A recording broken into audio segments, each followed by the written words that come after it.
नमस्कार भक्तों, आज हम करेंगे 8वां अध्याय वैशाख मास महात्म का 8वां अध्याय। अन्नदान न करने का एक इतिहास मैं तुमसे कहता हूँ। रेवा नदी के किनारे मेरे पिता पिशाच हो गए थे। वह भूख और प्यास से शिथिल होकर अपना ही मांस खाते थे। छाया वाले वृक्ष के न मिलने पर उनकी दशा बहुत बुरी हो रही थी। पहले जन्मों के संचित बुरे कर्मों से उनकी कंठ नाली का छिद्र बहुत सूक्ष्म हो गया था, जिससे उनको बड़ी पीड़ा होती थी।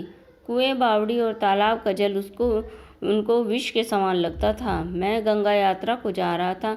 उस समय रेवा नदी के किनारे पहुंचा तो मैंने यह अद्भुत दृश्य देखा कि हालमली के वृक्ष के नीचे बैठा हुआ एक पिशाच अपना ही मांस खा रहा है और प्यास के मारे बुरी तरह चिल्ला रहा है।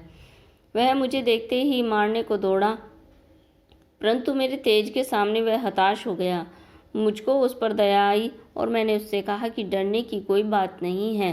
तुम कौन हो? अपना सब वृत्तांत कहो, मैं तुमको शीघ्र ही दुख से छुड़ा दूंगा।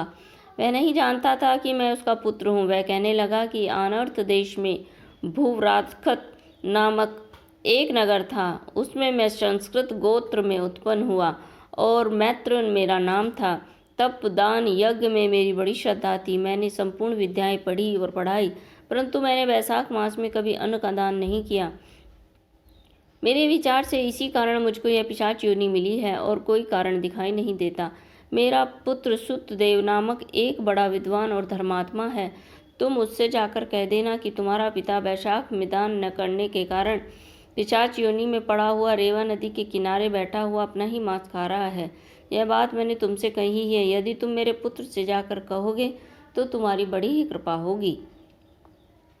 मैं अपने पिता की यह बात सुनकर दुख के कारण रोता हुआ उनके पैरों में गिर गया और कहने लगा कि पिताजी, मैं तुम्हारा पुत्र दैव योग से यहाँ आ गया हूँ। अब क्या आज्ञा है मुझे दीजिए।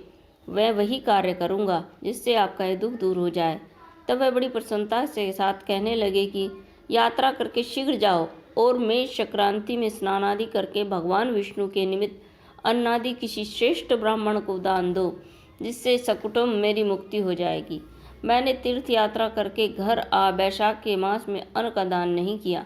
तब मेरे पिता पिशाच योनि से मुक्त हो मुझको आशीर्वाद देते हुए विमान में बैठकर वैकुंठ लोक को गए।